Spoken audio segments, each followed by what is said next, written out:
Good morning. Happy Sunday. This is Sunday School Simplified. If you have not watched before, this is where we just take our Sunday school lesson and break it down super simply, easy to digest, and appropriate for all ages. So this Sunday is the first Sunday of Lent. We had Ash Wednesday on Wednesday, obviously. And there are some people that don't know what Lent is. So I just wanted to talk a little bit about what is Lent, why we have Lent, what do we do during Lent.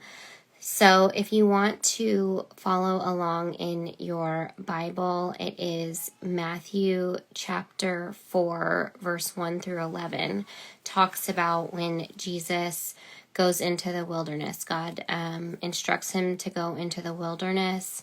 He cannot eat for 40 days or 40 nights. Well, really what it is he cannot eat or drink anything. He must pray. And why is he doing this? Because God knows that at the end of this, he will be given his ultimate test. He will go into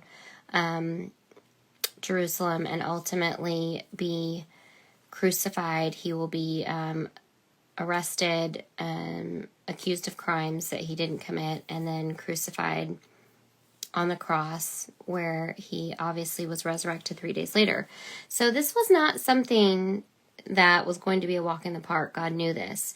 So just like if you are on a team, a sports team, or if you are preparing for a test, your coach doesn't just have you show up for the game. You have practice.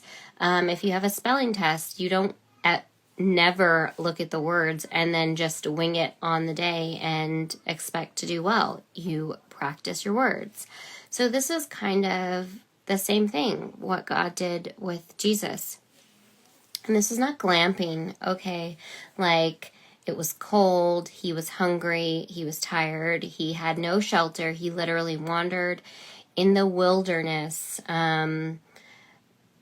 for 40 days and 40 nights. And to top it off, the devil continued to come to him and said, hey, you can do this. I've seen you. Just take those stones over there, turn them into bread. I know you're hungry. Eat. Jesus said, no, it is written. This is what I have to do. And he didn't just tempt him with food. He took him up off the mountain and showed him all of the kingdoms, the entire world, and said, if you give up right now, just come with me. I will give you all of this. I don't know, I get pretty hangry, so turning the stones into bread might have been a bigger tempt to me, but showing him all of those things, that's a really big temptation. He said, no, it is written. This is what I should do. And it wasn't until he was done praying and finding peace with himself and that the angels came to him. He didn't know when they were going to come. It wasn't like he had a set 40 days and he was, scratching off with marks on a rock. He didn't know. It wasn't until the angels came to him that he knew he had done what he set out to do. So the 40 days of Lent from Ash Wednesday up until Good Friday and Easter, and it's actually over on Easter, is a time for us to prepare. And it is to look at our relationship with God and how can we get closer to God? How can we even get closer to ourselves, but then others? Because God made a covenant to us, and it's not like any promise. A covenant is unchanging, unmoving, always there. I don't know about you, but there are not very many promises I can use those words to describe them.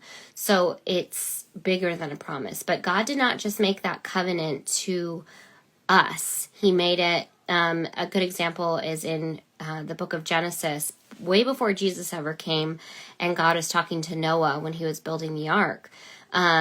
He made a covenant to him, to Noah and his sons, but all of his descendants to come, so that's us, and all living creatures on earth. So when we talk about like our service, it's not just, to ourselves or the people we love, it's to other people, which we should love everyone. It's the people in our communities and beyond, and our earth and living creatures. So in this time, 3 easy ways to remember what our purpose of in Lent is: praying, and that is bettering our relationship with God; fasting, that's bettering our relationship with ourselves, our discipline; and then it's actually called almsgiving, but it's shortened to just giving, and that is our relationship with others and the rest of humanity and the world that God made his covenant to.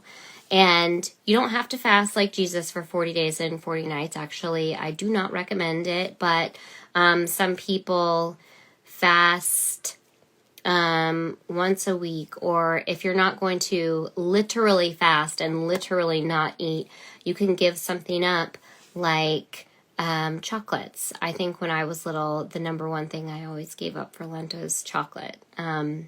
And most of the time I wasn't successful. And that's not what it's about, because we're not perfect. If you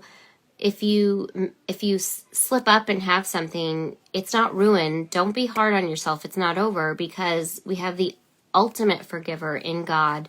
The point is to try and be disciplined and do better. And that is the overall point of all of it, right? As long as you're trying. So that's what Lent is all about. If you have any questions about Lent specifically, or things that you can do for Lent, please message me or comment below. Comment below if you are giving something up, or ways that you're finding to better your relationship with God. I'd love to hear them. And that is Sunday School Simplified. I hope you have a great day.